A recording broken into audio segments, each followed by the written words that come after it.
Good evening, everybody. It's another cool evening in the valley, and they're talking about it getting down in the 40s here in the valley tonight. So we shall see what happens. They're saying 51, and then tomorrow night in the 40s, but watching the weather earlier, it could get rather chilly tonight. So, yep, fall is coming. So, hey, Mike, how are you tonight? Say hi to DC, Clay, Icy, she's in here. Let's see who else. Roy. Who else have we got in here? I know we got people hiding in the dark. We always do. Link is pinned to the top if you want to come in and join the conversation. Peabody, how are you tonight? Pete, good to see you in here. So, yeah, David, good to see everybody in here tonight. Yeah, it's almost dark here in the valley. We're losing a lot of light every day. So, yep. And Hope, how are you tonight? I was looking at the long range forecast, and they're talking about a long, hard, cold winter here in the east in the mid-Atlantic states. Ben, how are you tonight? All the locust trees here on the farm are dropping leaves like crazy. They've been dropping them for a month now, and some of them are almost bare. So, Clay, are you losing any leaves down there yet on any trees where you're at? Hey, Bill Lee, how are you tonight? So, we'll see what the weather does. There's Keith. How are you tonight? So, yep, it's getting colder. I can feel it in the bones. Oh, there's Mr. Sawmill Charlie, the man, the myth, the legend. He is back again. Yep. How are you today, Charlie? Oh, not too bad. That's Busy. good. Kind of busy. You have a good day today? Yeah. Hey, Ryan. Yeah, we had some different customers coming in. I had a load of lumber come in, and I delivered some lumber that I had ordered by the school board. So I got rid of that this morning. That wasn't too bad. That's one of the things where you have to put it in a pickup truck, drive around across the yard behind the school building and back it up to some door. And then luckily the teacher helped me carry it in, all that stuff. So no, DC, that doesn't mean you've arrived as a beekeeper. You should have already had one of them. What's that? A smoker. He said he bought a Dedant smoker. Does that mean he's arrived as a beekeeper? Yeah, smoker's a smoker. Yeah, it is. Everybody likes the Dedant, but actually I got a man lake here that a lady didn't want anymore. She was getting out of beekeeping. And I have to say, just like that guy out in Ohio said, even though it's a cheesy looking bellows, it's got a weaker spring in it. It don't work your arm or your hand as much. Yeah. It's easier to pump it. Hey, JT, how are you tonight? Glad to see you back. You must be feeling better. Yeah, I got taught a lesson about 2 weeks ago, the difference between my smokers and Dedant smokers. The Dedant smoker, the bellows is made of pleather. It's not real leather. Mine's real leather. And if you put a Dedant smoker, their new smoker, up against mine are made better. They're not as rough looking. So I don't know where they got them. I have a feeling I know where they came from, but they all come from overseas. Who knows? Yeah, they all come from overseas. So that's about it for today. It's been relatively cool. Yeah. Got some hay to bale here sometime this week, middle of the week. So we're gonna do some round baling this time, and I got one neighbor out here. We got to bale his stuff. It's a little small parcel. We've helped out each other for over the years. The square bales. I actually have to get out the old square baler with a thrower on it. Can you believe that? Really? Yeah, he's got a tree in the way. I can't get in there with that big tall machine. I said, I do have a pole saw, but you don't know the person. They're Yeah, you're right about that. You don't know what you're going to run into. Hey, Chad. They Chad. But I said, well, whatever. He's I won't say old school, but he's a person that when change is very hard for them. Yeah. Very hard. So anyway, my son, he, like I said, cut down 2 fields today and went out and took the new tedder out and been, working with that. You had to get it out and play with it, didn't you? Mm-hmm.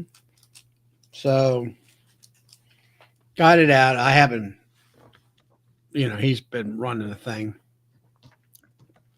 So hopefully, as I'm getting to the point where, and he is too, it's like, we just want to get done. I think we finally got tired of hay. Not like beekeeping. You're getting, you're treating and, you're, hey, Nancy.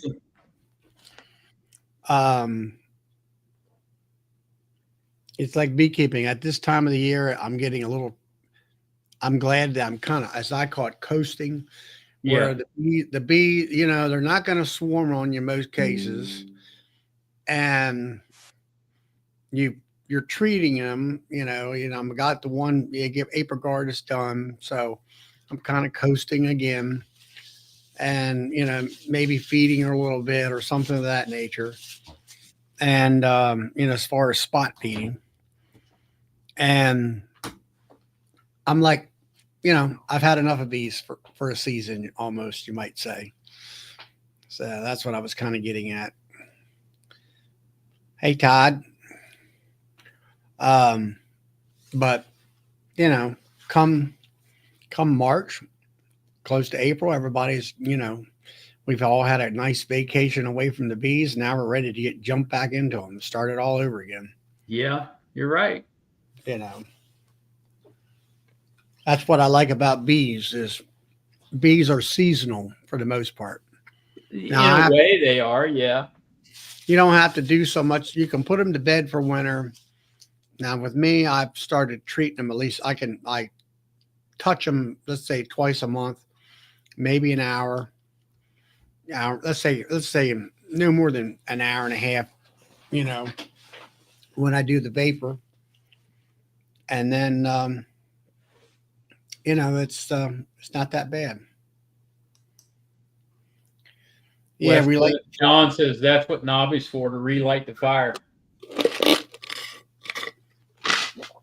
Well, for me, it's Nobby is getting to meet in person all my friends off the internet. Mm-hmm. In these chats and stuff. Yeah. There's many of them that show, come to it and all that. Yeah. So, Todd, what's for supper tonight? What did you do, Nancy? Don't make a statement like that and then not tell anybody. What did you do? You need to come in here and tell us what you did. She did put a video out, but I hadn't had time to look at it.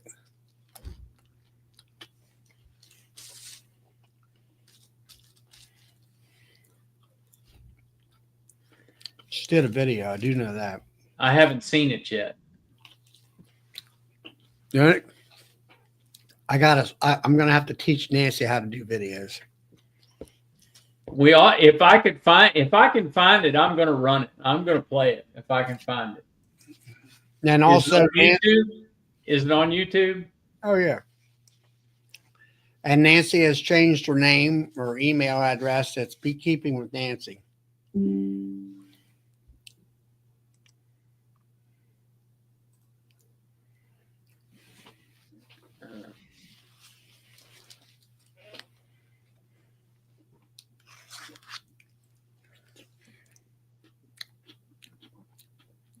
August 25th, right? Yeah. Am I August 25th, right, Nancy? Yes. You want me to Yes. play it? I can play it on here. Yeah, no, Go yeah. ahead. No, that's not what I'm talking about. That's not what I did. What else? What else did you do then? I'm creating a studio.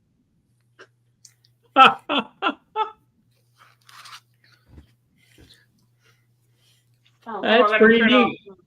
Hey, it's a good background.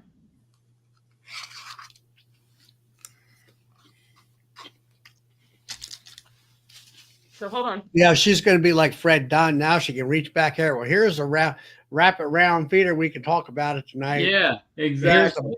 Here's the smoker. So my lights are not, I'm learning about lighting, but this is, you see this? What is it? That's No Life Beekeepers picture from last year. No. It's a bee picture. Oh, it's a bee picture. I thought it was a No Yeah, Life this is from Beekeepers what's his picture. name? You're shaking too much. Yeah. Oh, sorry. Well, anyway, so this is I took over the cat's room upstairs, our spare bedroom. And I painted these today. These I've had in the garage. They were brown, so I spray painted them. I'm going to put these on the wall. I'm going to hang those. I'm going to hang those. I'm going to put the camera back. And I need a microphone. So I am going to learn about lighting tomorrow. And put these up on the wall. These octagon, they're going to go up. I have my Your trusty drill. Your trusty battery drill. Fresh off my golf cart.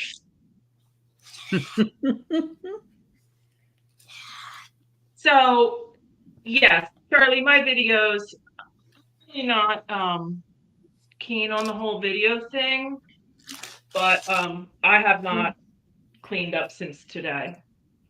So I'm not going to be on long, but how do I fix this? So I changed my name to Beekeeping with Nancy. Mm-hmm. Let me get rid of this. I had some counsel this week with Charlie. You had a good consult, and you consulted with the right person. Yeah. Trying to expand her visibility. Yeah. So bees all day, Judith. Oh, good. But anyway, yeah, so I'm creating a studio. And yes, there is two people that I am looking for approval from. 2 people in the world. But I'm not nowhere near, like, I got to figure out this lighting. I have to get umbrellas. I have to. Well, it just, lighting was it depends on the type of room you have. Like for me, right above me is, it looks like a chandelier, but it's actually like an old kerosene lamp looking thing, but it's turned over to electricity. And it was so bright, and it was a glare. So I have to put a piece of paper up there to make a filter and all that. And you have to kind of look at yourself and see what happens with lighting. Sometimes it makes I'm going to and I want to get some boxes and frames. I want to put a 5 frame back there, the lid, inner cover, supers, like So these are going to go up and I'll have more room. And then I have a TV that I'm going to be playing a live shot of them. Steve said I should bring bees up. And I probably can, but I'm going to play them on the TV. We just play a loop. Well, you have to figure out what works for you. Figure out what works for you. I thought about green screens, you know, and I found out that I just go with the virtual screen and let it go with that. And well, I also looked at lighting, and you know, a lot of these YouTubers, they'll have a camera here and they got one of them ring lights. And I don't want all that light smashing into my eyes and face for right. Because if you wear glasses and you look at if you look at somebody's glasses and they got a ring light, you can see that ring in their glasses. Right. So the virtual screen doesn't work for me because I have hair. Yeah. It makes me look like I have a wig on. So the virtual screen doesn't work for me. But anyway, I want to talk about stuff.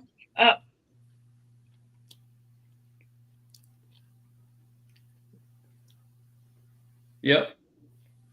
So that's my new email, Charlie. Okay. We talked about that. But yeah, my videos, the reason I put the videos out is because I want y'all to know I have bees and that I know how to work them. You know what I mean? That's the only, I know you couldn't see my face and like you could just like, I just want y'all to know that yeah, that I have bees and I know how to work them. Other than that, I don't know how. Oh, bull shaming, really? No, I'm not. I'm not bull shaming, Charlie. I'm not bull shaming. I'm just saying that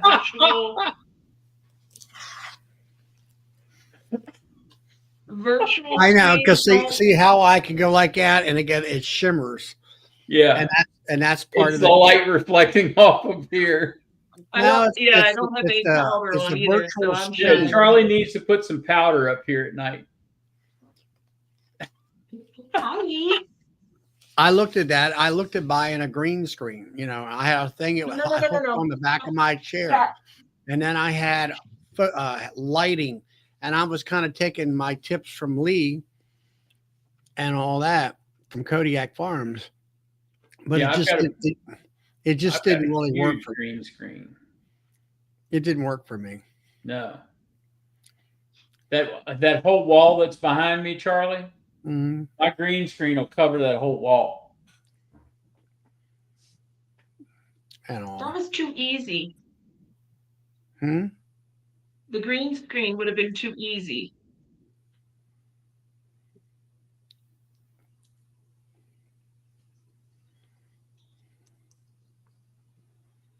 Yeah, I have a green, but there's going to be some black. Do you know what tulle, Tulle is? It's kind of the stuff that ballerina dancers have their skirts made out of. It's back there. That's going to go on this wall. And then these are going to get put up. They're going to get mounted on screws that are screwed into studs. I might have that done tomorrow. No, Lee, I was telling you how you were, teaching me how to do the green screen and lighting and things like that when I first started out. So DC wants to know if you have a green wall behind you. I do. It's a mint. It's kind of like a minty, but the green screens make me look like I have a wig because it can't keep up with the fluff. Yeah, that's like the lighting in here. The walls of this room are all white, and I have a ceiling light, and that's the only light I have in here. Okay, bee question. And made a bee box out of plywood. I've seen them. Bee box? Is he meaning wax? Yes, Just a regular people bee do box? make bee boxes out of plywood. Sometimes they don't last a very long time. But they'll work, put it that way, for a while. They're good for like making swarm boxes real quick. Yeah. Something like that. Something that's going to be out there temporary. Yeah. Don't So I wax had a dip them phone because call they'll be heavy today. as all get out.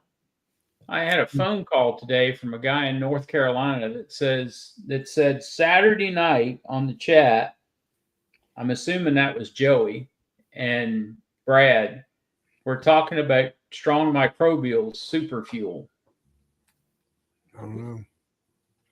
And they were saying it was something new that had come out. Well, strong microbial super fuel has been out for quite a while. And strong microbials and Apis have partnered because the guy that owned Apis bought strong microbials, or vice versa. Well, Apis bought strong, not strong bought Apis. Yeah, it's one of the two. It's either Apis bought strong or strong bought Apis, but it's the same owner. So strong microbials has Apis biologics in it. Yeah, strong bought Apis. That's what I thought. Yes. Yeah. So that's why you can't go online and buy Apis anymore. Directly from Apis. I don't think the guy, I forget what his name was, but that owned, that invented it. He was just not he wasn't a salesman. He wasn't a salesman or a people person type of, he knew how to invent something, and that's all he wanted to, kind of stay behind the scenes. Exactly. Yes, DC, you're correct. Ian does know him. I've met him too. I met him at Nobby last year, and he was a chemical engineer. He still is a chemical engineer. So is his wife. So I met him last year at Nobby. Really nice guy. So. Yeah, I met him at Hive Life, I think it was. I wanted to video him. No, he did not want to do that at all. Yeah. He's very knowledgeable. And I got to meet Chris the other day. Chris you and I talked about it the other day. Chris, he comes on our chats. And he's in the dark. Oh. From Silver Bees Apiary or something like that. Yeah. I dropped time. He came to the store. That Chris right there. In. What's wrong, Nancy? I banged into the table and things teetered. So I was just fixing it. Oh, I'm gonna put them up. Not good.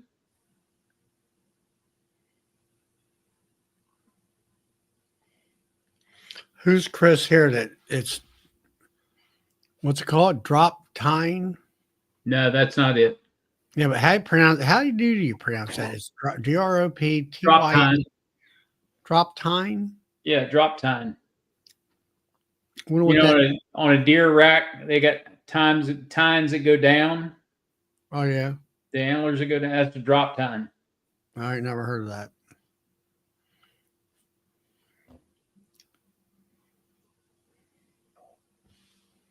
Yeah. But it was. He came by the store. He's offered to help out a little bit, and yeah, I'm an old country boy, Chris, so I know what drop tines are. I don't hunt, so I don't. I grew up hunting, so yeah, I know what it is.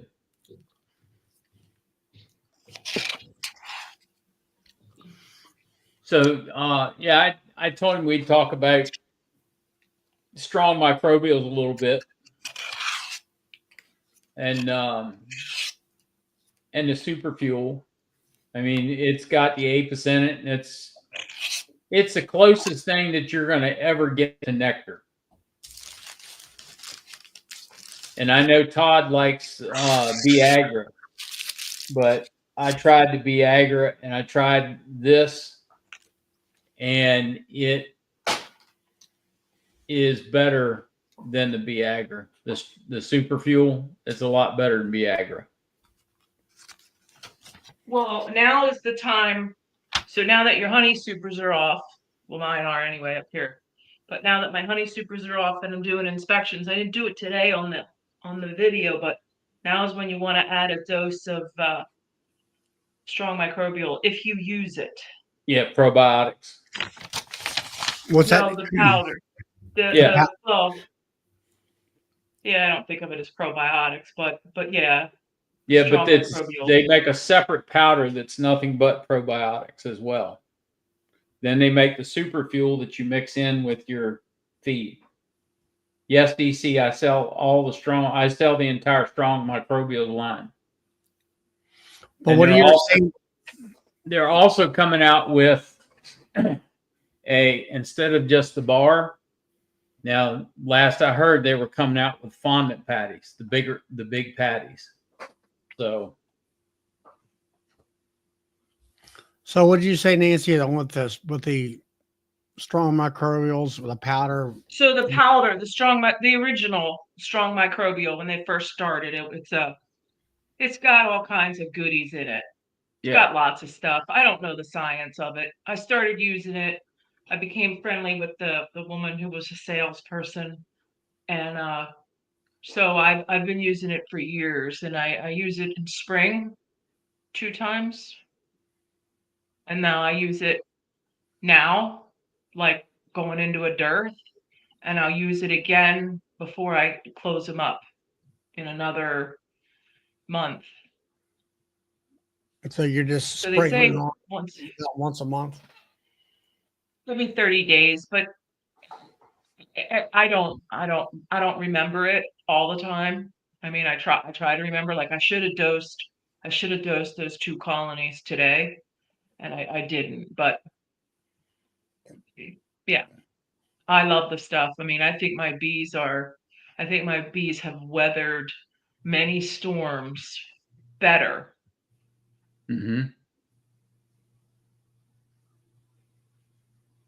Okay. Tummy vitamins, yeah. Well, it's Hive Alive is more of a gut clean out, but this is just I mean, we should have them. I'll get them on. I'll get them on my Tuesday night Who's strong? talk. I've already had them. I had them on here. Yeah, I'll get her though. Yeah. Maybe she's better than him. Yeah, maybe she is. Well, you had John on. You had the salesman on, and he's great. He's great. I adore John. Yeah, not only But, but he's in development now. He's not doing sales. I think somebody else is doing them. So,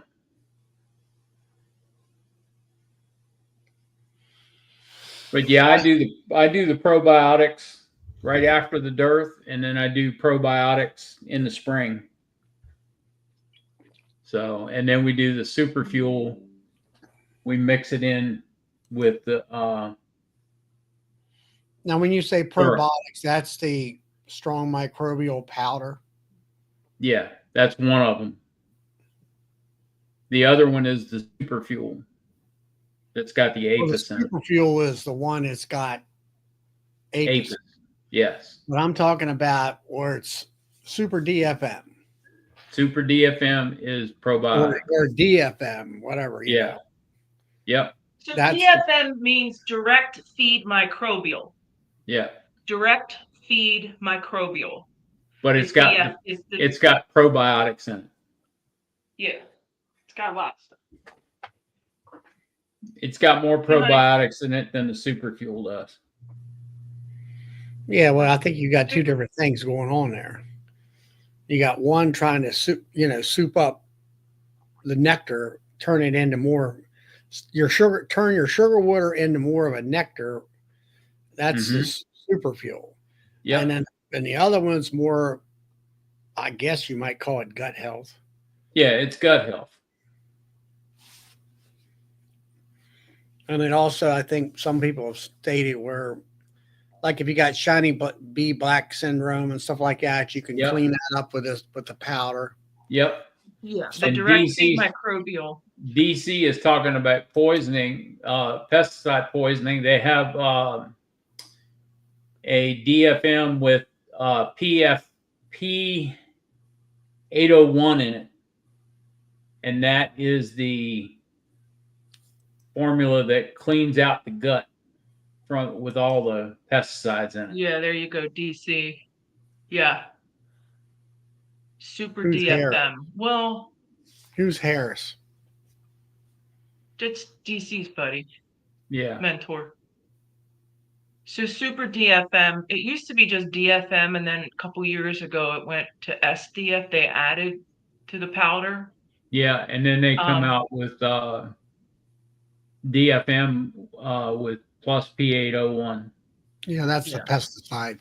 That's kind of for the guys who are migratory, Yep. out of California type stuff. Yeah, if you live near a farm and they spray a lot and they don't tell you, so you can feed that and it kind of clears them up. Yeah, I live next to a dairy farm that sprays. That's why I got into it originally. Yeah. And it was a smart move, I think. Yep.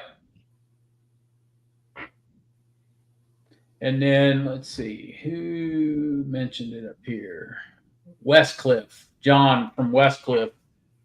University of Oxford is onto a new food based on yeast. And he's wondering how long it'll be before it's available commercially. It's hard to tell. It could be a couple months. It could be a couple years. So what's he finding out now at the preliminary stages? Let me look it up real quick.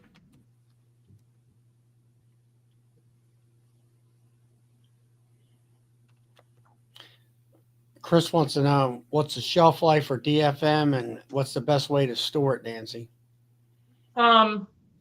So I buy the 100 doses at a clip, so it gets me through a whole year, and then can get me in. Like I'll probably pick some up in January again, but then I won't use that until this time. But I just keep it in a cool, dry place. You can freeze it, but just a cool, I just store it in my garage over the winter months. And then other than that, it's resealable bag probably. Yeah, I put it in Tupperware. I put it in an airtight, dark, and then it stays on my golf cart. And the size of a loaf of bread. That's what I keep on me. It's right now it's being studied at Oxford University, which is in England. So before it can be brought over here, it's got to be tested and approved. Andy just commented that it could be up to 2 years or so. I would more agree with Andy's evaluation on that, because it's got to go through some studies in the U.S. before they're going to let you use it here. It might be 4 or 5 years. Yeah, it's like I said, it's hard to tell how long. Looks like they're having great results with it over there. I mean, it's really boosting the bees up. What I'm just skimming through the article here now. So the only problem with that is that you better be on your top of your game, because all you're going to do is create a bunch of swarms. Yeah, you better be on your game when you do it. But, the other thing to think about is this.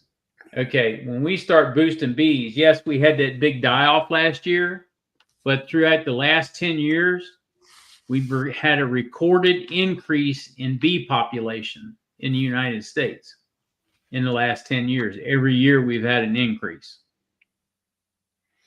So that's something that we need to think about too. Yeah, 15 times brood production. It's crazy, but you know, they're getting that in a controlled environment at the university. So, you know, it'll go through testing here, and then when it hits the market here in the US, that's what's really going to tell what it does. Yeah, how would you control what, DC?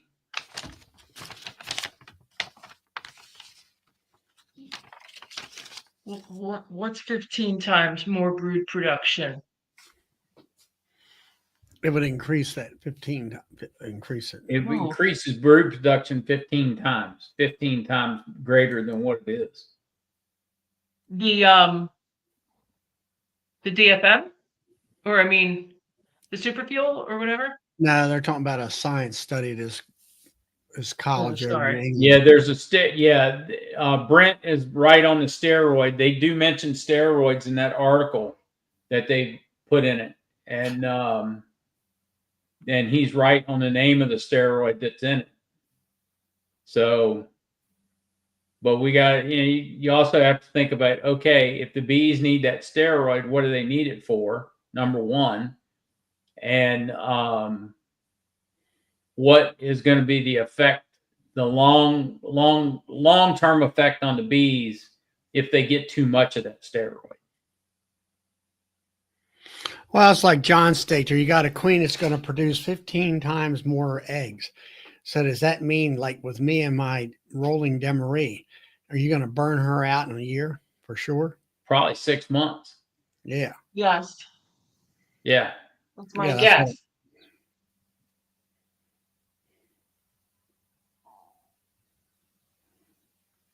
So, you know, you got to think about long-term effect when we do something like this. And that's the reason they do that testing here, is they want to know long-term effect before they approve anything. So Hope, what did you see? What type of treatment are you doing with OA? Yeah, what are your confirmed results?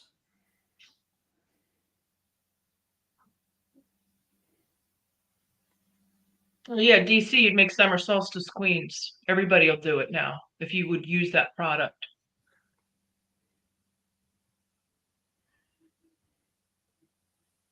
But it's going to affect your queen breeders when as well, because see, I'm not now every queen that gets bred, if you're giving that steroid, that yeast powder, whatever they do with it, now every queen breeder is going to be breeding twice as many queens, because they're going to sell twice as many queens, or they're going to use twice as many queens. So that's something else. We'll have more queen breeders. If you can get them. If you can get them. Just give them peanut butter and jelly sandwiches.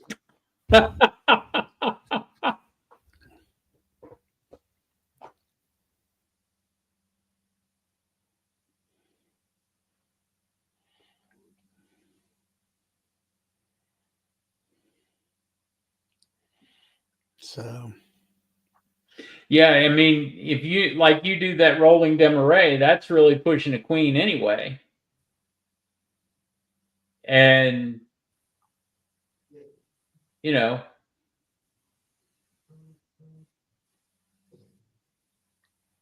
so now you're going to have to produce twice as many queens as you do, because you're going to wear them out in 6 months, Charlie. Yeah, I'm not going to do that. So, Hope, what were your results? We're waiting to hear. Yeah, were you doing an OA treatment of some sort? Yeah, she said OA, and she did it in another yard today to confirm results. So,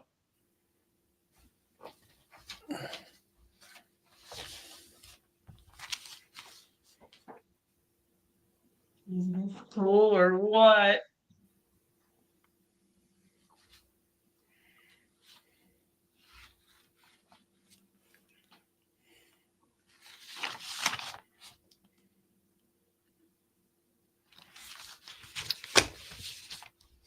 I think what they're doing is they were maybe putting Roxanne on and coming back with an OA vapor Yeah. After they take it off. and see what kind of drop you had. I used OA here, strips here. from June to August and treated with an OA vapor Saturday. I checked mite drop today, and the most I saw was 12 mites. Sorry. Most have 1 to 3. Most boards have 1 to 3. What, Well, Nancy? those are good results. Cool. Mhm. So did you run another treatment on the ones that you saw 12 on, Hope? I presume that's 12 on the sticky board. Yeah. Yeah, might drop. Right. Well, yeah, that is the 12 the one colony with the 12 an outlier, and you only had one that high and everybody else? I'd still do Or another did you mite have treatment. ones that had 9 and 8? Or did you have 1 12 and then everybody else was 1 and 3? 12 mites is nothing. Yeah. Well, but from June, but I would expect a 12 drop, a drop of 12 from not doing it, from not doing the June to August treatment. It just might be in.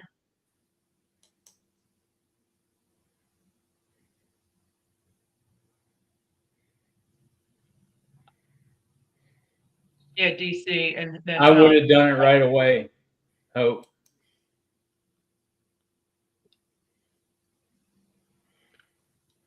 and pepper boards, Clay. Those are pepper boards. I've overwintered some pepper boards.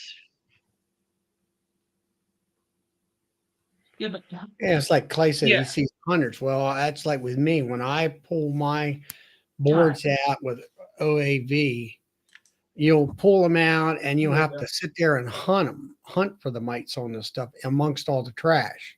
Right. Then you had like me on that. It was the 2nd of this November, which was a Sunday. I went out after 24 hours of doing OAV Saturday afternoon, I guess it was. And when I came back, I found 5 hives that the boards were covered to where they just jumped out. You didn't have to hunt. They were just there in thousands of mites. So those 4 or 5 hives got treated as that next day again. Yeah. And, that's kind of the way I look at it. It's like Nancy says, 12 mites, that's just like somebody taking a pepper shaker, it's like a little bit of nothing. Now, with these Varrock strips, now they're claiming that they are a knockdown. So instead of a maintainer. Yeah. Mm. They're a little bit stronger than a vapor. And you do get a knockdown from them. Yeah, I don't know. I don't know. They'll still burn the darn comb out. Yeah, they burn the comb. That's for sure. I don't know. I like what I'm doing in my setup where I'm doing the AprilGuard, the Formic, and then OAV. Okay. What are we trying to do, Nancy? I just want to set this up for not tonight. I was just trying to get, I haven't used this TV in a long time. So I'm just trying to get YouTube up because I want to run, like I want to run bees in the background Or push the TV back and just have bees running, just a loop of like an observation hive. Game He of lays Thrones. on the top bars.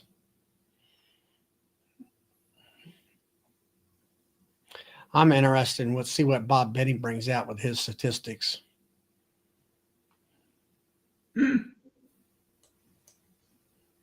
Yeah, she's got to compile all the data. Oh, I Yeah, well, love doing it. I used that. That was I did that for my job. I was a behaviorist, and I used to do a lot of data, manipulate data, massage data. So it'll be interesting, create graphs and all that kind of stuff. It'll be interesting to see what the woman what's her name? I'm sorry, I forgot her name. She comes up with all that data. It's a lot of data. Sometimes you have too much data.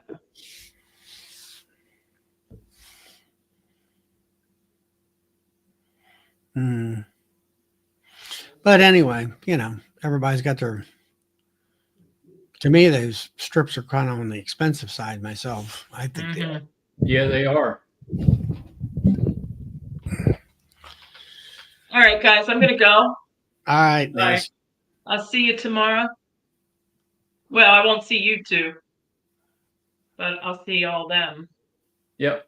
Most of them. Yeah, I'm going out to dinner tomorrow night, so. Yeah, take a night off, Charlie. Yeah, I got it. You taught me well. I'm going out to dinner with 2 other beekeepers. Hey, Pennsylvania. I was watching some of your videos the other day. You're out there, boy, that grass is high. You must wear rubber boots so you don't get stuck on a snake. Yeah, Mine run high too, but not around the back. Pennsylvania's videos.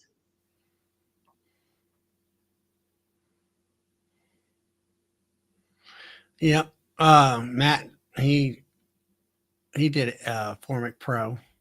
It'll work, Matt. I call it a brood treatment because it does it underneath the cappings where 80% of your mites are. Yep. So I was looking up some information on AprilGuard. I was interested on how it works as far as against the mites and stuff. And from what little bit of I understood or what I read, now I'm not sure whether it's really the right where I read it. I'm not sure if it's all that credible. I'll put it to you. It says it kind of gets the mites to it messes with their genetics or whatever, and it doesn't let them lay eggs, or it not let them lay eggs, but it kind of reduces them in laying eggs because of the gas and stuff. I'm not sure exactly whether that's true or not.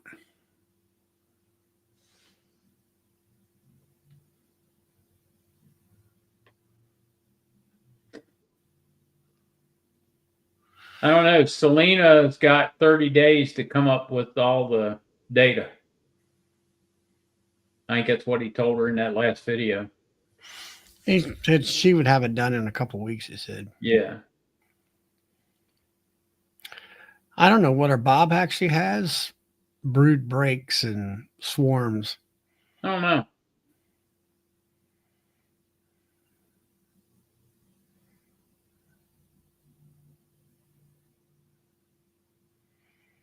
But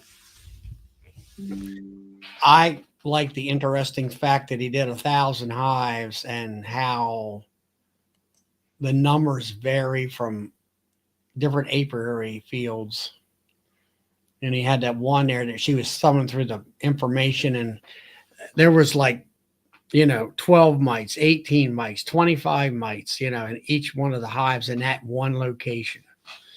And then other ones were pretty much all zeros, maybe ones and a 2 once in a while. Yeah. And all that stuff.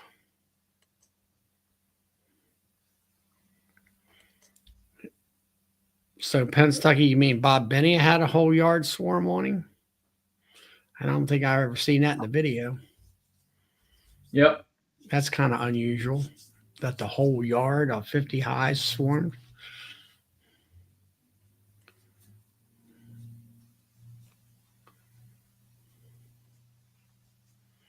Mm.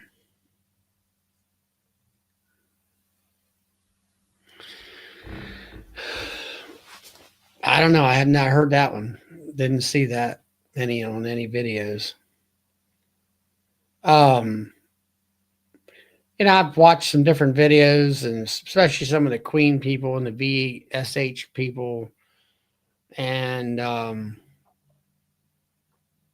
where you see the bees uncapping and recapping the cap brood. It kind of gives it's like a little ring around the ones that they uncap. Yep. And I'm wondering, I witnessed that in one of my beehives that I had not treated yet. And my thoughts on that is okay. A lot of these are people are saying, oh, look, we got a VSH trait here. Yep. And it's like, okay, is that what that is? Or the way I kind of thought about it was I got my other hives that I treated that doesn't show anything like that, which obviously means that my mite loads are probably down low. And this one here, is that the last ditch effort by the bees in that hive to get rid of the mice because they're so overloaded? And It so could be. I mean, yeah, it's a VHS trait, but I think maybe more bees than we think may have that trait in them anyway. well, what I'm getting at is like if you had a hive like that and you're treatment free, and you're relying on that trait to get that hive through till next year alive, Yeah. um, It may not come through alive. may not come through alive. Or is it more of, is it a VSH trait or is it a survival trait? I think it's more of a survival trait because I think, my opinion, it's nowhere in science that I've been able to find, but I think that it's a survival trait that's in every bee to survive. And that's just like, okay, you think about it. How do the wild bees deal with mites? Do they have mites? I'm sure they do. They had, well, what's his name? Up there in Cornell, Seeley. Yeah. Tom Seeley did that experimentation up there in the such and such a forest up there. And I seen I was there at one of his live presentations, and it was, let's say 500-acre forest here, or 1,000-acre forest. It's a state forest or a federal forest, something like that. So he located other bees out on the perimeters of it from somebody, like 2 hives at somebody's house, something like that. Yeah. And then he located bees and bee trees. And then he plotted where they were at within the forest. Let's say he found 4 of them in bee trees. Yeah. And they found that they were X amount of miles apart, not over 3 miles, let's say a mile and a half at the most, maybe even closer. And what they would more or less do, they're more or less casting swarms, and kind of like a natural, I'll say the way I understood it, more so like a natural brood break type of situation. Yeah. Where they casted a swarm. Now, whether the swarm actually made it, as far as finding another tree to live in, like most swarms around here, they don't make it. They swarm out, and then what do? Do they die? Like if they swarm right now, they don't have enough time to do anything. No, exactly. They don't. They don't and have. Now there's a guy on here tonight, JT, with Berry Kind Bees. He doesn't buy bees. There's an old house near him that he gets all his bees out of. he catches the swarms out of that bee house. And I would consider them feral bees because you don't know where they came from. Now, do those bees have that survival trait? I think they do. Because he doesn't treat that much. And when he does treat, he gets a good kill. So his bees are healthy because they are survivor bees. So, are we reading something into that? Are we reading something into something that already existed out there in the bees, or are we trying to improve on something, a genetic trait that already existed? Or they've been after this VSH for 30 plus years. Yeah. So maybe they have maybe the general population of most queen breeders today have a slight trait of that in their breeding population that we're getting, it might not be strong, like they've talked about this where the brood pattern on a cat brood frame looks like a shotgun pattern. You're saying, oh, she ain't no good. But actually it's a VHS trait, which is a real strong trait in this particular hive. Exactly. And it's like, well, it's so strong. You're strong on this end of the spectrum, but the other end of it is like, we haven't got much of a honey production hive here. There's a balance. Yeah.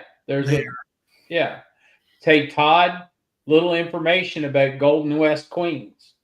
Don't let them recreate queen on their own, because if you do, the queen that they recreate isn't going to be as strong in VHS as the Golden West queen that you're buying. She's going to lose 40 to 60% of her VHS tendencies if you pull a daughter off of her. Yeah, but isn't that in every bee? Yeah, the Golden West, it's a little bit, they lose a little more than your normal VHS queens do. And that's documented. That's what he says he heard. Yeah, and it's true. That's documented. So that's, I got to thinking about that when I saw that, and I'm like, is it something that's always been there, but you're better off, or we suppress that trait because we are managing the mites for the bees.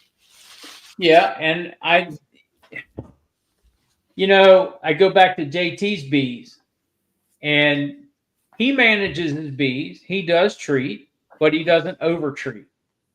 So are we over-treating bees, or are we treating just enough? Yeah.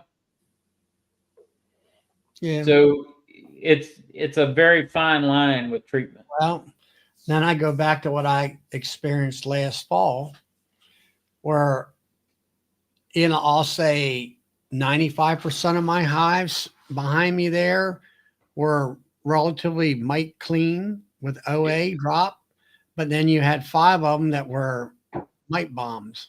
Yeah. Because of whatever, you don't know why. It's just those hives were the bombs. Yeah, and you have mite bombs, and that affects your whole apiary. Right. But by the time Christmas came along, I had everybody to the point under control. I might count 5 mites on a drop, maybe 10 at the most. Yep. And I think I consider that clean and all that. And then I think January and February, I didn't do any treating because it was too cold. I did some treating, I believe, in March and maybe one time in April because it was still too cold to do anything. Yeah. of OA, and then after that, I just I usually I'll do a early March or mid March treat. Most of the time, an early March treatment in normal weather patterns, and then after that, I don't do any more treating until late July. Yeah. Hey, Joey, Tom, You can glad ask you're all in here tonight. why don't you ask Joey about what you had heard about salt? Hey, Joey, I got a phone call today from somebody that was listening to y'all Saturday night. Come in here. I got a couple questions for you. If you don't mind, please. Hey, Tom. Hey, Tom. But I don't know. It just all I can say is weather's been very nice. For me, for being the first year with AprilGuard, has worked out quite well for me. Yeah. We've gotten some, like right now, today, I think it might have hit 81 today, but it's been low humidity, which I still say plays a huge part in everything, especially these fumigants. And where the weather's been cooperating to where we have a week's worth of mid 70s, high 70-degree weather where you can drop 50 grams of AprilGuard on there without any concerns, I'll say. Yeah, I was watching the weather tonight, and this morning or midday when I listened to the weather, they were saying it was only supposed to get down to 51 tonight, and then the late weather said it was supposed to be in the 40s tonight. I don't think it's going to get that low here. So it's going to be in the 40s tomorrow night for sure. Yeah, it says here the rest of the week is going to be mid 70s, the high of 77 on a Friday. Yeah. And then in mid 50s at night, and one night 60 degrees. Yep. And that's your overall weather conditions for the general. Yeah, it's I was making a comment earlier before you came in that the locust trees here are blowing leaves like crazy. Oh yeah. Yeah.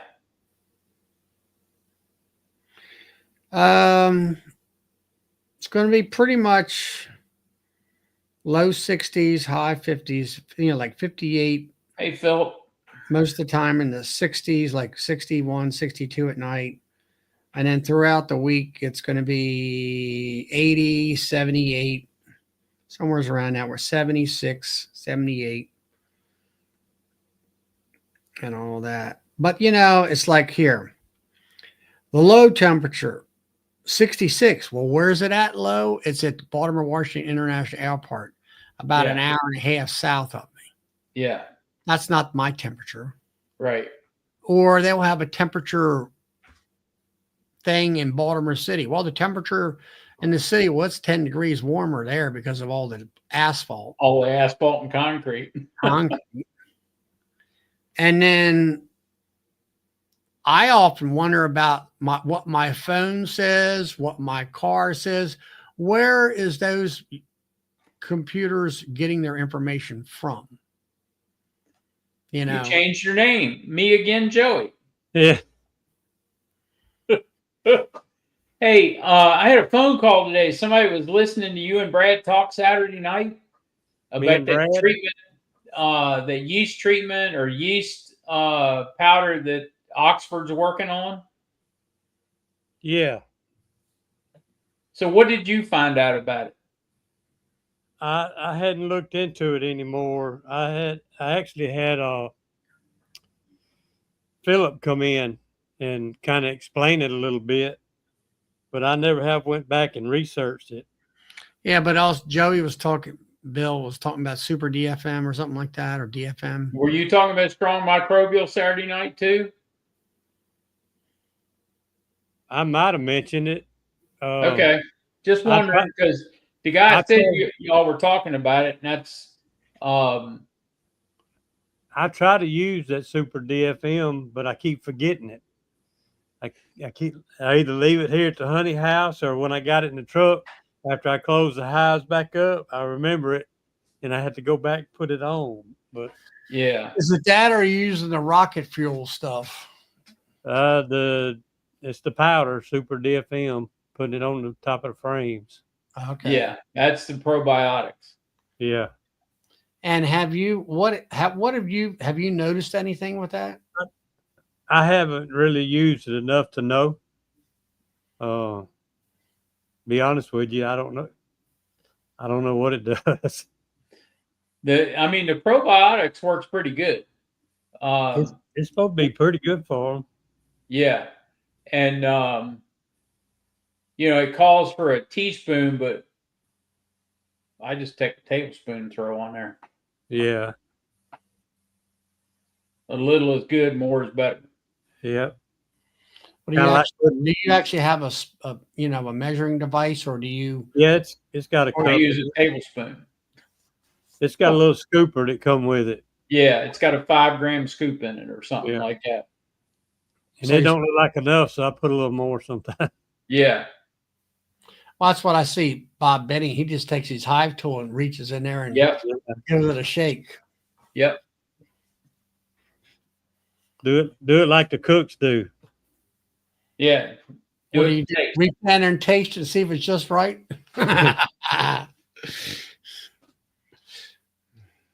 Let's see.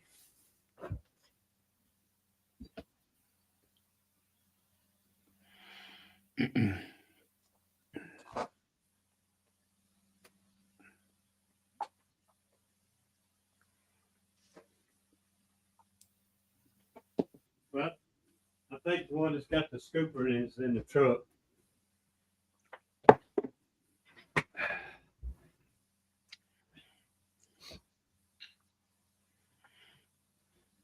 Yeah. Yeah. As far as the other one, I hadn't really went back and looked into it too much, but I see where Cayman had it posted too, and on his Facebook thing. Yeah. It's they're still studying it in England. So before it goes out on the market here, it's gonna be a couple years. Yeah, probably so. Yeah, I'm not.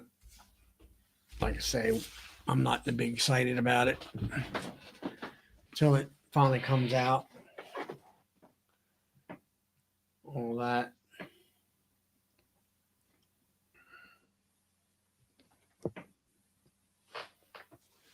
So what else you been up to, Joey? Did you get all your honey pulled? Yeah, I got through with it today. I went and pulled what was still alive. Yeah. I had six in the prison yard. Went and pulled 3 honeys and had some dying out, so I'm gonna bring them in. Yeah. I think they plugged themselves out. Is what it was. Some of them. Yeah. So how much honey you think you got this year? I'm gonna probably have around 1,500 pounds. That's pretty good. That's pretty good. I wish I had 1,500 pounds. Yeah, I'm I sure did. you do. Huh? I'm sure he does. You usually get what, a couple thousand pounds, probably. Me? Yeah. Uh, about 1,500 is pretty much my average, I guess. Okay. Except for the year we had that big freeze. I probably didn't get about 1,000 then. Yeah.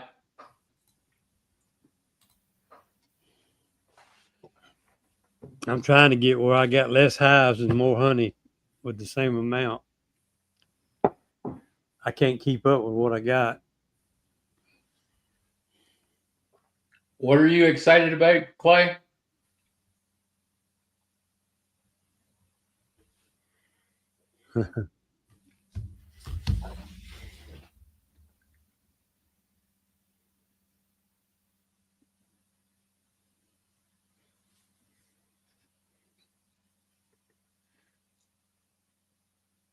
I see these random statements. It don't match anything. Uh-huh.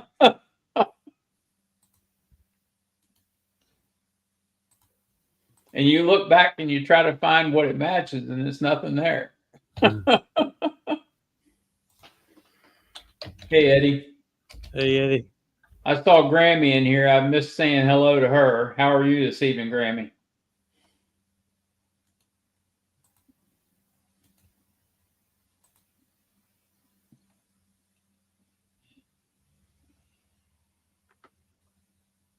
She had water in her long hive.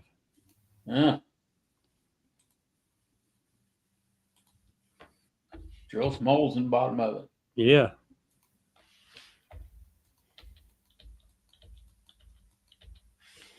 The question is, though, how did it get in there? Yeah.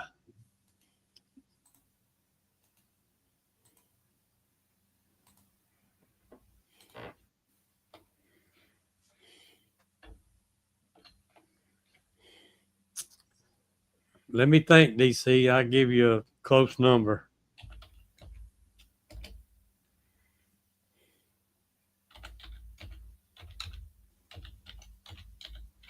Is the top of it or the sides of it cracked anywhere, Grammy?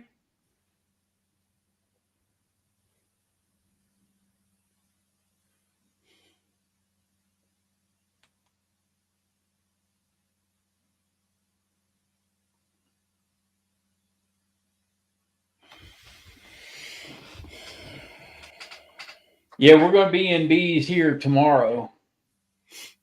Be pulling shims off and putting feeders in, so we can start feeding.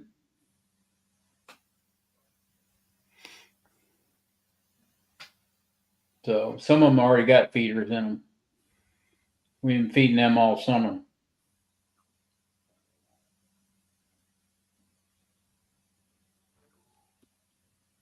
We drilled holes in the bottom to let it drain, but didn't see any. Could leak in. Huh. That's awful strange, Grammy. It's got to be getting in somehow.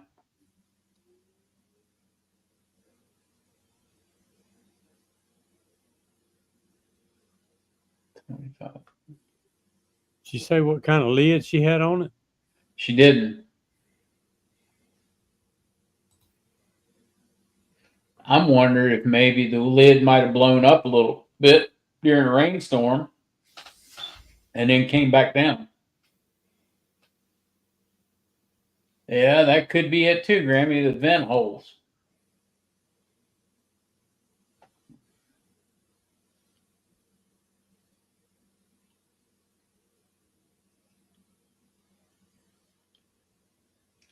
It's metal top and it's super heavy and locked. Well, it wouldn't have blown up. It was probably the vent holes. Wasn't that a Ricky Rourke hive? I think. I think so. I think it's a pretty solid hive. Pretty heavy, I mean, I guess you would say. Yeah. Yep. They are heavy. The lids on his long hives are heavy.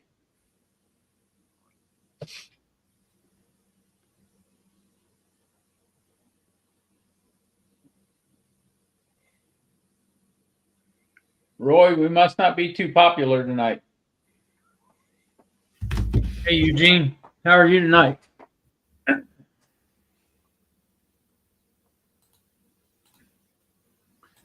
It's a Rourke Special Solid Hive. Yeah, you've had a lot of rain. That's for sure.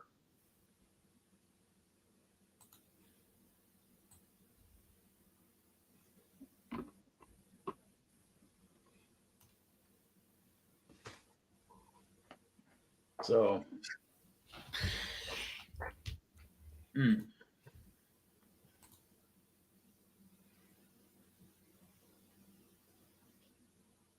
So what else is going on, Joey? Anything? How's Brad? I haven't seen him in a long time. Cajun Homestead? Yeah. He's pretty good. I saw him at the Louisiana convention. Yeah. And Last time I seen him, he'd bought some queens from Rossman. Yeah. He was headed home to put them in a hive somewhere. Yeah. Or make a split or something. Well, I'll let him tell the story, but I saw him. He was coming in. He went up to the counter, and he didn't look too happy. I said, "What's up with him? Did I make him mad?" He got there, and they told him they didn't have him on their list. He had to show them where he paid. uh-oh. They finally let him in. They found it after he showed them. I bet they did.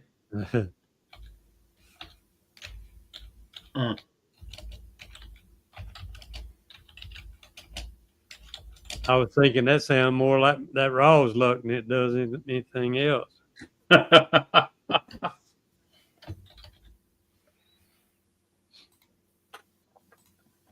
You didn't have a problem getting in, did No, you? I sneaked in the back door. There you go. I just walked in acting like I belonged there. There you go. That's all you got to do. All the vendors was setting up. They didn't nobody say nothing to me. There you go. So how was your program day? Was that the one that Mike Berry was at last year? Yeah. Yeah, same one, same place and everything. It wasn't one big room and with a vestibule where all the different people were. Yeah. Had a few vendors in one big room. The first year we had it there that I went to, me and Mike and several others, they had some of the smaller rooms open too, like to hold 25, 30 people, you know. Right. Mm-hmm. They had them going, but they didn't use none of them this year. They just had speakers in the main room.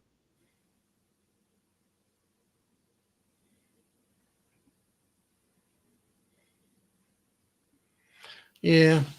I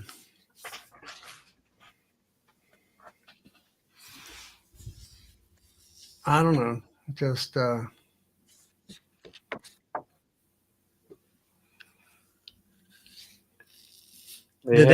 was Hilco down there and all those different vendors? Oh yeah, Hilco was there. They had, I don't know, about what, a half a dozen vendors down there, something like that. They had Hilco, Rossman, Man Lake, Dadant, the Bee Supply. Oh, there was a few more. They just ain't coming to my mind right now. Mm-hmm. But Hilco actually had the most equipment set up. Mm. They had brought some pre-orders and they also had a trailer load of equipment and sold most of it, I think, before they left. Well, that's good. Oh, Apamay, they had an Apamay rep there showing a few. You know, it must be a big bee area down in your way, you know, I mean, for them to all come to that show. Yeah. There's a lot of beekeepers in Louisiana. I don't know what the total is. Well, I mean, I see other organizations or conferences, you might say, and you don't see that, you know, the vendors, that many vendors. Yeah. Let's see who else was on that. I don't know if I got that paperwork with me. Nope, I don't. Hey, Joey, I'm going to let you take that question.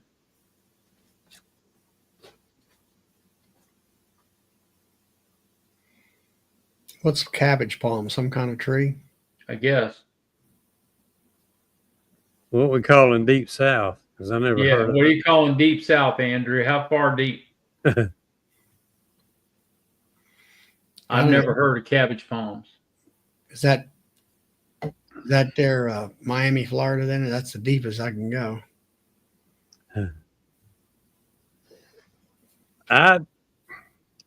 It's kind of an open question. in the deep south, how often should I check my hives? Florida. I was Okay. right. I was right. That's about as deep as you can go. That's about as deep as you can get. Yeah. They pretty much beekeeping year round then. Yeah. But me in Louisiana, I start going in my hives late February, getting ready for splits. Once I get my splits done and get my second box on, maybe every 2 to 3 weeks. And once I put a honey box on it, the third box, I'm usually not back in it. I'm just peeking in the top. So Yeah. in Florida, though, that's going to be a different story because they're always growing. Yeah, they are. That's another area where you got to requeen often. Yeah. See, we're in the dirt right now. Nothing coming in. They just kind of sitting there. Yep.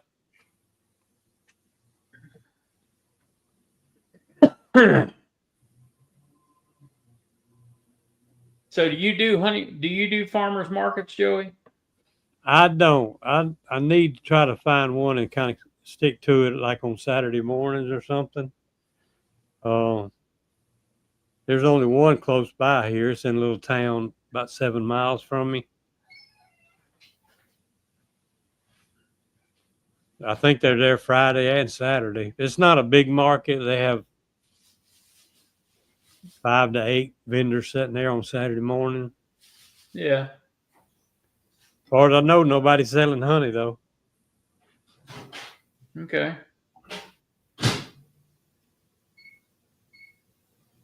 Well, that'd be a good place to sell your honey.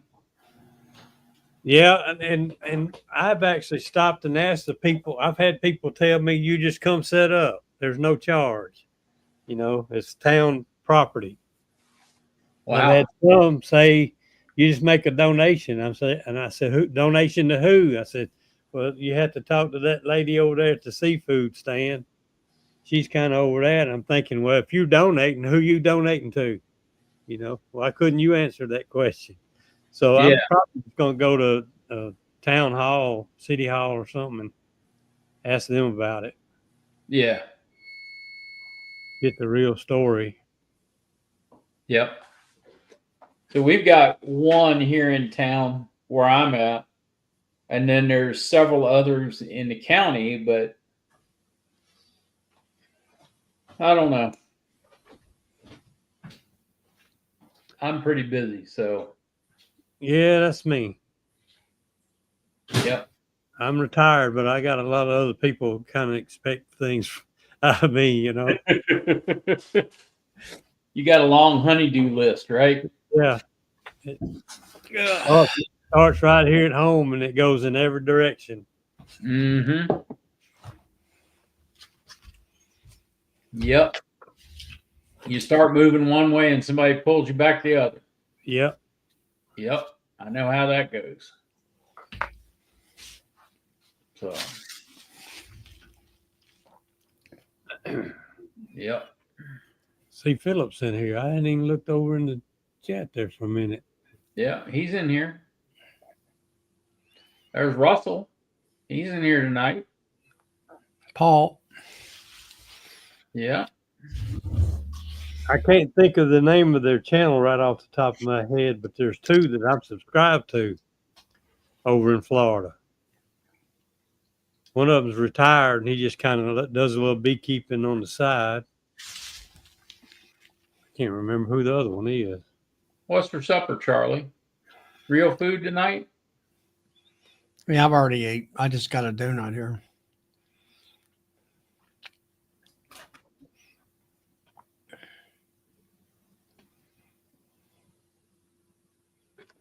We have 79 onlookers. How many of them have hit the like button? Mm. Let's see. 12. That ain't right. Somebody hadn't hit it. There's a lot of people that haven't hit it. Yeah. I just refreshed it. 22. Oh, it is? Okay.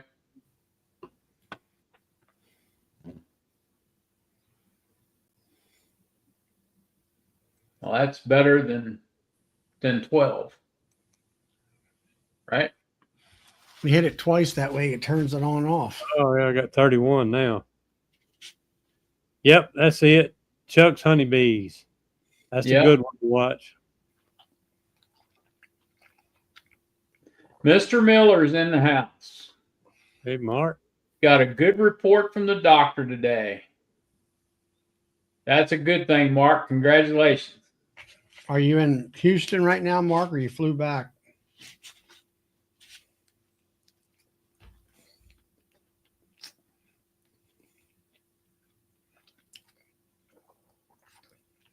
He's probably out there with Philip. He might be. Him and Philip might be together. You never know.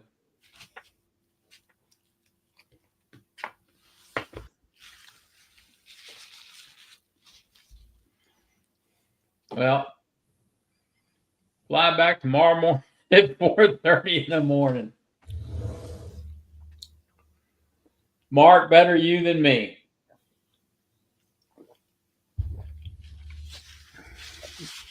There's Miss Judith. She's actually in the chat tonight. 40 years that I'm going to get you on here, Judith. I'm going to get you on screen.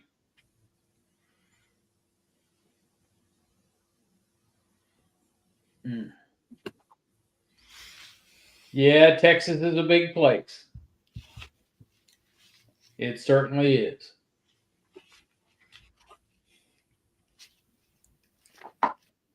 So, Charlie, what are you going to do tomorrow? Well, I guess we'll saw tomorrow or something like that. But we thought about maybe bailing the neighbor's little field out here. But yesterday he cut it. I think it was Sunday, and it was cloudy and overcast, so it's dried some. My son said, but I don't know what it's going to go tomorrow or not. It's hard to get hay to dry this time of year. Real hard. Unless you got some hot days. Well, it's like it's not even September yet. And we've got awful lot of heavy dews here lately. Yep. Take you half a day to burn the dew off. And all that. And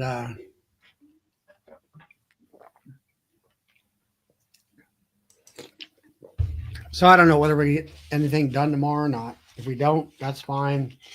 Myself and Will and somebody else, some friend of his, we're going to get together and have dinner together. And then his local club is having a meeting. Yeah. And they're going to talk about AAA laps, mites. I'm not sure why we're talking about that right now. I mean, yeah, I know it's important that we get get the science folks to get together and get something that will work when and if they do get here. Yeah. All we need is two kind of mites to talk about. Yeah, exactly. But I don't know. Well, I'll have to see, go up there and see what the guy's actually going to be live. So that's one good positive thing. The last time I went up there to his show, I don't know, several months ago, and it was a Zoom meeting with the gal that came out with the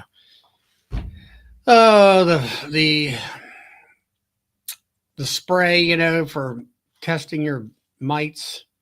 Oh, Phoebe Cates? Huh? Phoebe? Not Phoebe, not that one, the other girl. Phoebe's out of it. Yeah, I know. But the other person, the other science girl. Oh, okay.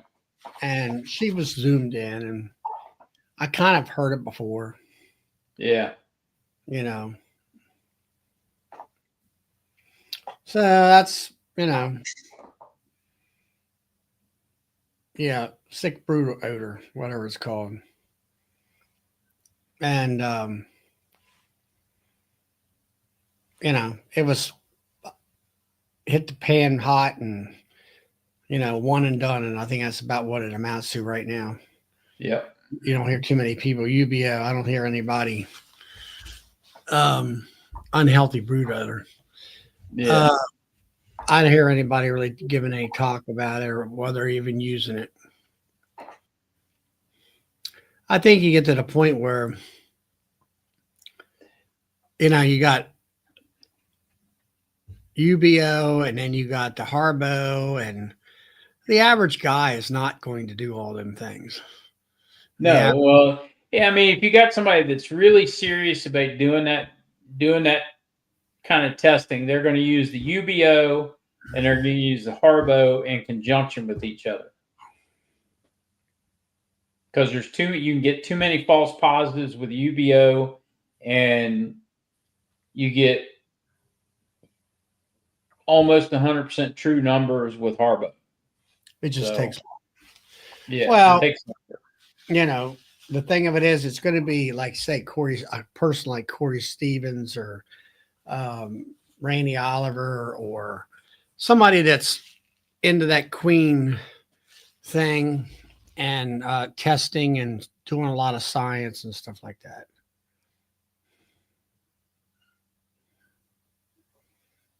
I like that. I like that one, Hales. That's good, Paul. That's real good. The sick brood over, is that like Varroa sort of hygienic? It could be. That's kind of about my opinion of VSH. Yeah. We're talking about strong microbials earlier. They were actually there too. And John Turpin gave me, I don't know if y'all see that or not. Yeah, that's the new protein brick they're coming out with. Yeah, he gave me a box of them to try. Yep. I told him, I said, I don't even use pollen patties. He said, well, try this. Yep. And now is that open? Is that a small little brick, or what's it look like? Oh, it's patties. Yeah. It's patties, but it's just. Are they the 2-ounce patties, or are they bigger? I don't know. I guess I need to open them. See, if I get you to open it up, you'll use them. See if it says on the box.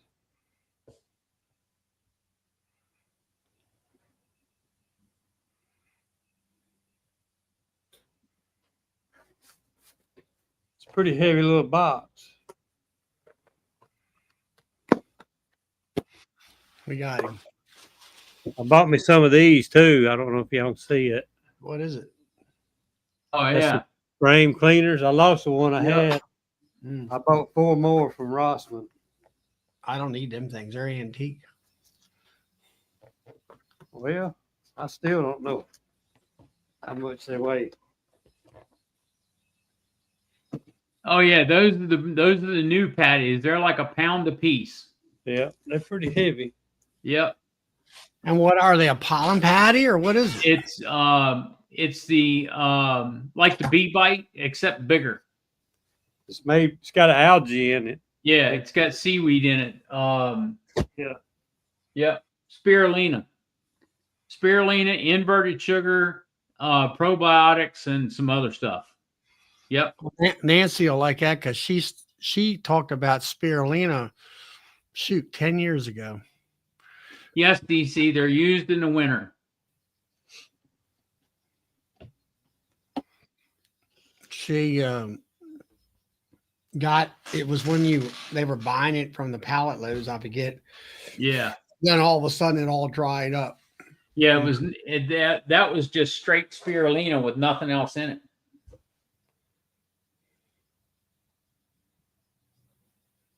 See, Russell's asking me how come he couldn't chat on my last live. Maybe he had him blocked or something accidentally. I'll have to look into that. Somebody else couldn't chat one time, and I think he found it was on their end.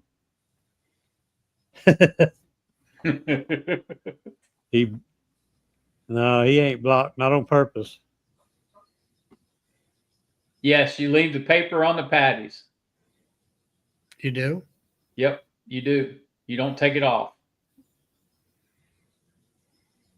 I definitely have to watch a video on how they apply it because I told him I've never put a patty ever on any of my hives. So Yep, they'll pull the paper out. You'll come out there and see a mess of wax paper. There's Stone River bees. How are you this evening? That's So Chris. what's Stone River Bees is Chris. He was at the store over the weekend. okay.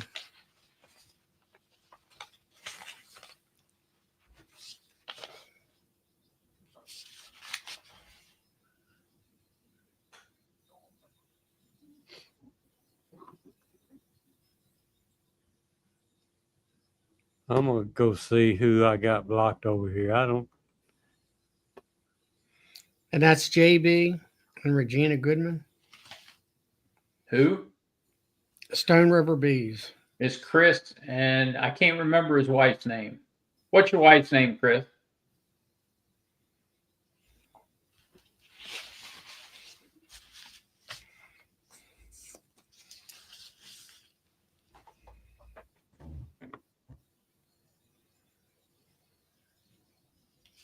Yeah, I think his name is Chris. I'm pretty sure it is.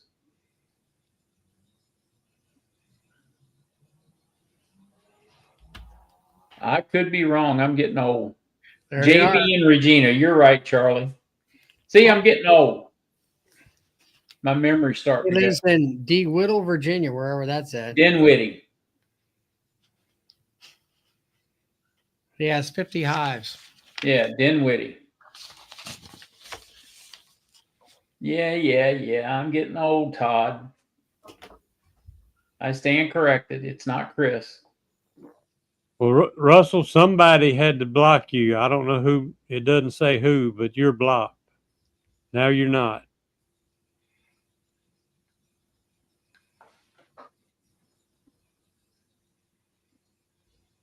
Yep, southeast of Clay. Yes. Oh, okay. He must be over there close to Rockfish. Rockfish or Rockfish Gap.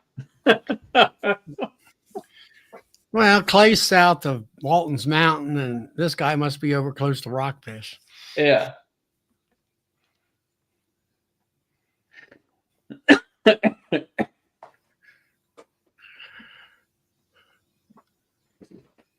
Well, you can unblock him, Joey. I did. I don't know. Just don't block him again. Unless I hadn't blocked anybody in a few weeks, and that was a different name. Now, he might have been coming in with a different name.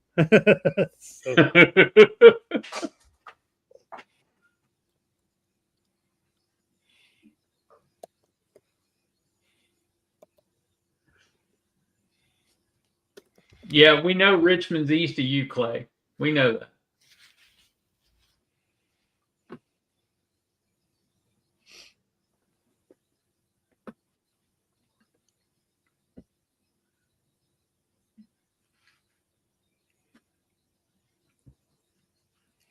So, Brian Cooper, how good of a year did you have?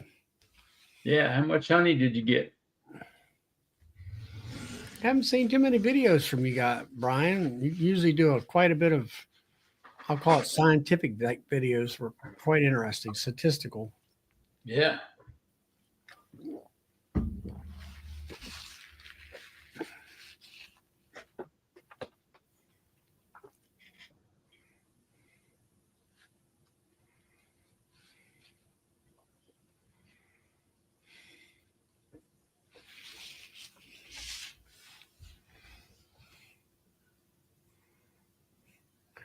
Brian C's down in 30 miles south of Richmond. Yep. Okay. So you must be close to Stony Creek.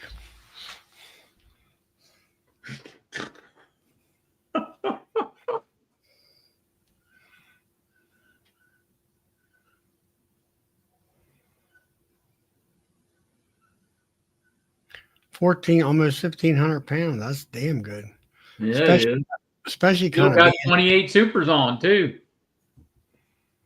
Especially being kind of in the city where you live. Yeah.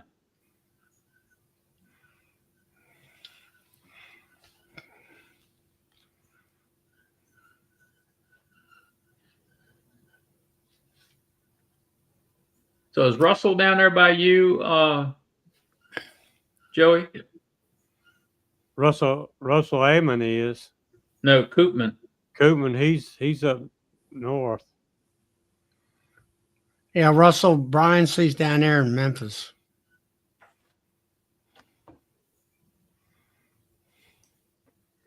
Brent, pollen patty is a generic term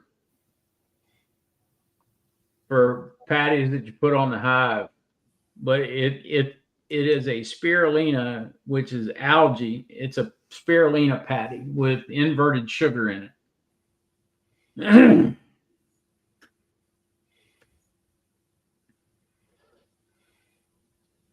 So what's it supposed to do? That's supposed to make them grow or something? Yeah, it's got probiotics in it for the gut health. The spirulina is vitamins, carbohydrates, and proteins. And the inverted sugar makes everything easier to digest.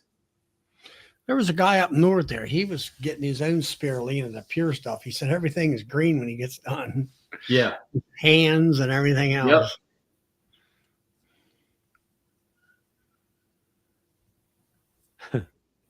Yeah, you're right, Mark. It is. It's more of a gut treatment than it is anything else. It's like the bee bite, which is the same stuff. It's just a bigger version of it.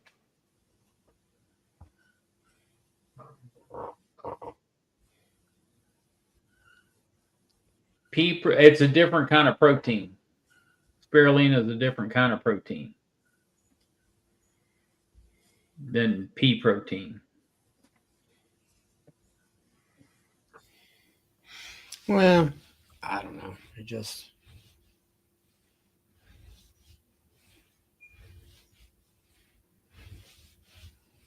selling nuke for fun, huh? I don't know about that. It started off fun for me. Yeah. Now it's like work, isn't it? It turned into a job. Yep.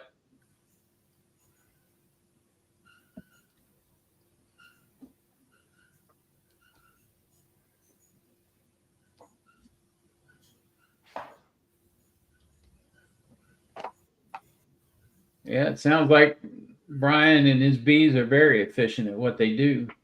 Yeah.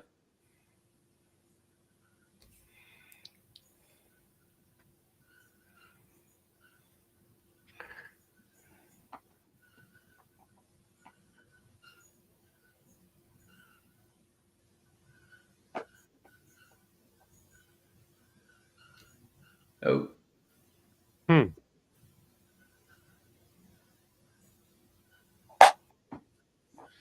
I don't know about that.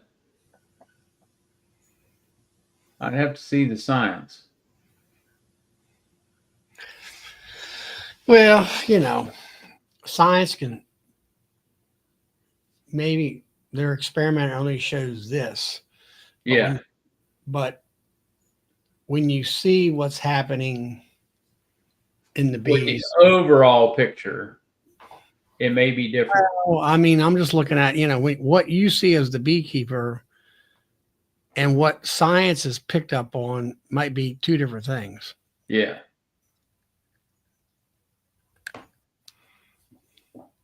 I missed that one, Paul. That's why you got those free green packs. Right there, Joey. I saw that. He had asked me was I in that talk. I had missed that one. I was waiting on him to start talking. He was there at this conference and got to talking to somebody, and I checked my phone to see what time it was, and he was almost 2/3 over already. I just caught the very end of it.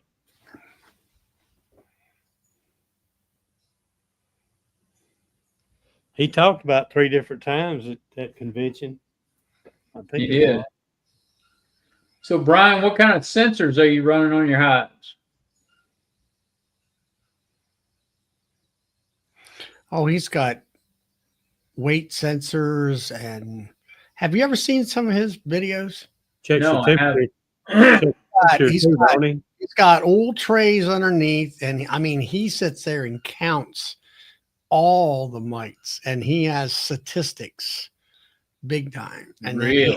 then he has clear those clear that's where I got my idea about those see-through Lids? lids, you know. But he Yeah. also has insulated hives, and then he also insulates his wooden hives, and he also has humidity and temperature and all this kind of stuff. He has brood minders, but he collects a tremendous amount of data.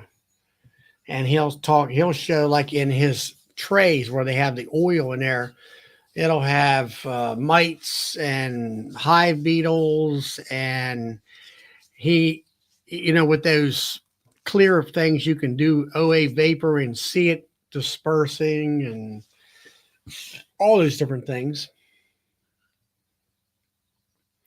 It's I think it's quite interesting myself and all, especially the mites. I mean, the mites and the hive beetles down there, they have a tremendous amount of them. Yeah.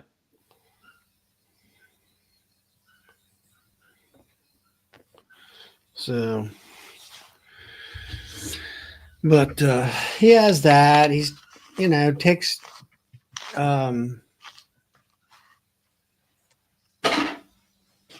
I don't know. He had some thing. He was doing experimentation with insulation versus insulated hives, and whether like you were seeing in your beehives where they were like a month ahead of time in brooding, let's say in the springtime because of the insulation. Yep. That kind of stuff, food capacities and stuff like that. That's Brian C. Eddie. Ain't that the name of his channel too? We double check that. Brian, go ahead and put your channel up there. Yeah. Put your channel up, Brian.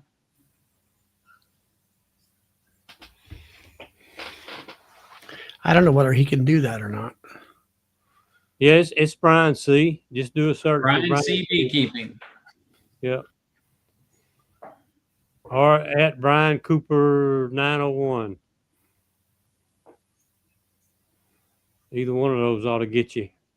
Yep.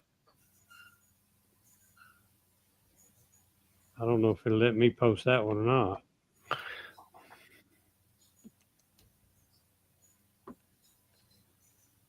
So Brian, you had EFB. What'd you do? Put some super microbials in there?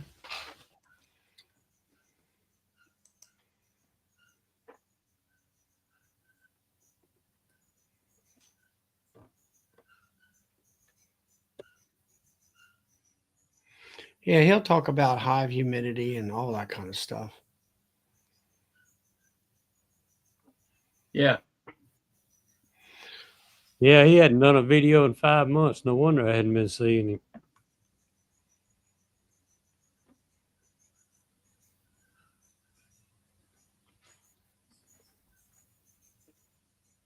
It sounds like he's been busy. Lazy. No, that's me. Well, I was saying there he was pulling honey every month or something like that down there. Yeah. And he lives in town. He lives next to the airport because you hear the airplanes flying over top of his head all the time. Yeah. Eddie, you talk The guy about that comes on at night and goes around and checks his bees at night, isn't he, Charlie? Who's the guy that goes around and checks his bees at night on your channel?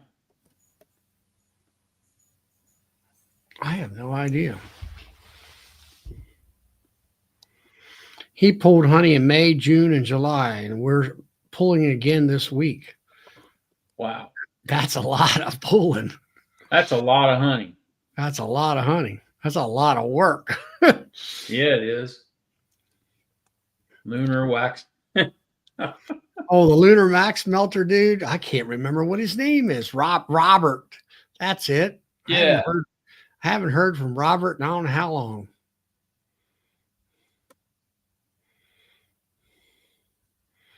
Name's Robert. He lives out there in Ohio. Okay. And I don't know. He was trying to build up and do this and do that. And I think he I don't know. It wouldn't surprise me that all these beehives had died. He had a couple of them at an airport somewhere. Oh, you're talking about James. Yeah, James. Yeah, that's James up in Michigan, I think it is. He lives. Is it Michigan? Yeah, he has the what is it? I belong to his organization. Sustainable beekeeping. Yeah. Treatment free is what he tries to promote. Yeah. And stuff like that. He has some good ideas, you know. I mean, I've listened to some of these videos where he's saying we push to treat, you know, people, the establishment pushes you to, you know, treat, not think about doing other different ways and stuff, which I get it. Yeah, I get it too. And all, but just like I was saying about that one hive where I saw that recapping stuff. Yeah, okay. But is that a last resort situation here? It was like we said earlier. And all that. James Lee. James, how are you? It's James Lee. Yeah, James Knoll. That's who I was talking to.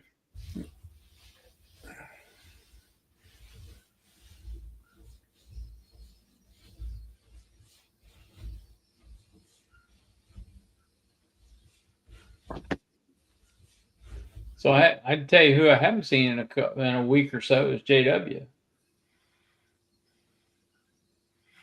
Yeah, he was on Rourke's channel Saturday. No, he's on mine Saturday. Was it Saturday or yours or I was on Thursday night, I guess it was. Had he been sick or something? Something happened to him. I forget. He's had a bunch of swarms and stuff like that. I know that. Yeah. Night, Brian. See you, Brian. Good night. And all that. And I don't know. Kind of been busy. Yeah, they lit him up, I think. Some of his bees did. Yeah, he said last time he was on, he got lit up pretty good. Ran him out of the yard. Yeah, because he came in and asked you and I what could be causing that. That's right. That's right.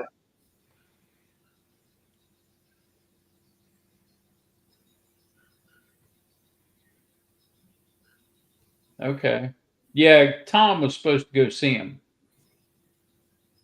Tom and Melissa were supposed to go see him. I don't know.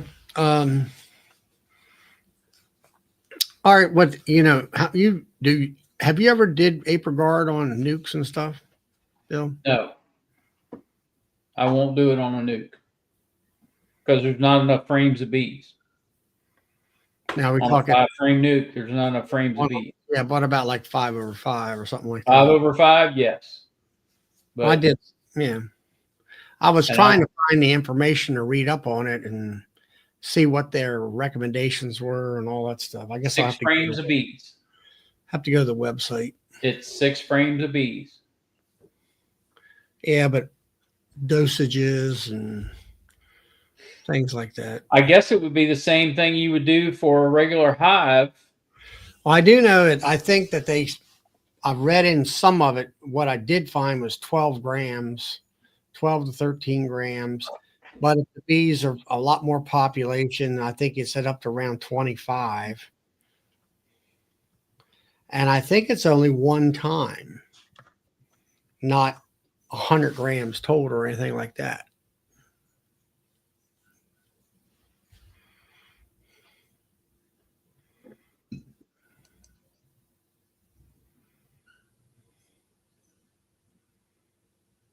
That just reminded me of another vendor that was there. The guy that sells the Appy tablet. Yeah. Yeah, He- Mehmet. Yeah, he was there.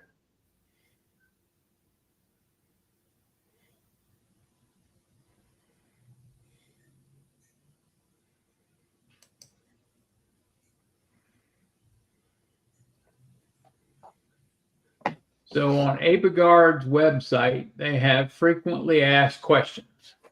Is that Vena Pharma or where? What is that? Hang on a minute, I can tell you. Yeah, it's Vita Europe. I saw it in here.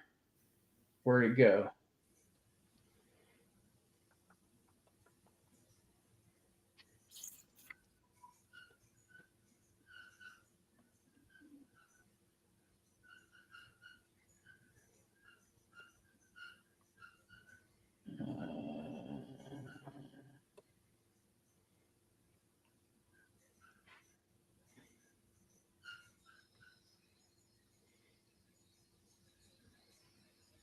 I'll put the link to the frequently asked questions up here. Should I move to a 10 frame? Uh, As long as you put if you're treating a 5/5, as long as you put a full size super on top of it, yeah. it would be the same dose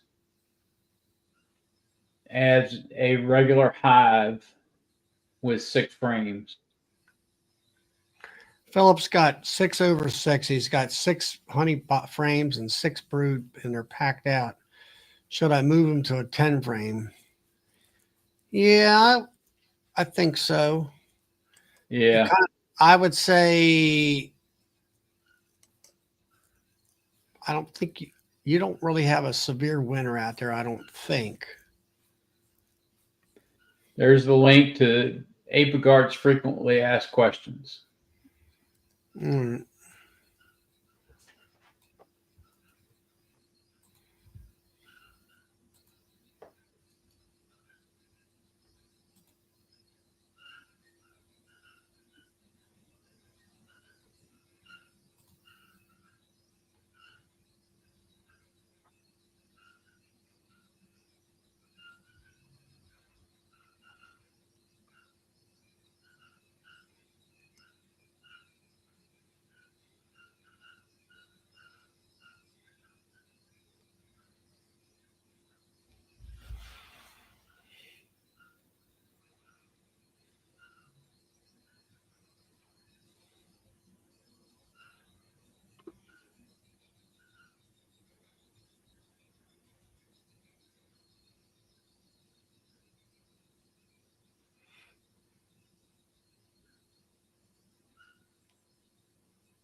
Well, everybody, it's 10 o'clock. Brad just come in. Hello, Brad. How are you tonight? I knew if I talked about it, he'd show up. Uh-huh. He got the word.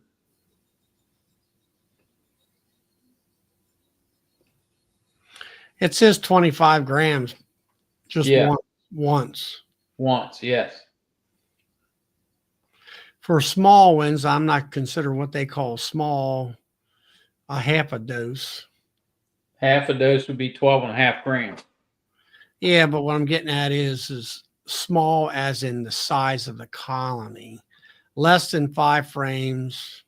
Yeah. Or weak colonies may not tolerate a 50-gram dose.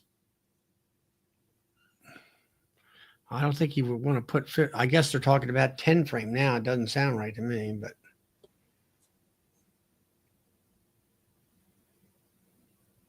No, now don't lie to him, Joey. You know you were talking about him. Brad, he threw you under the bus like there's no tomorrow.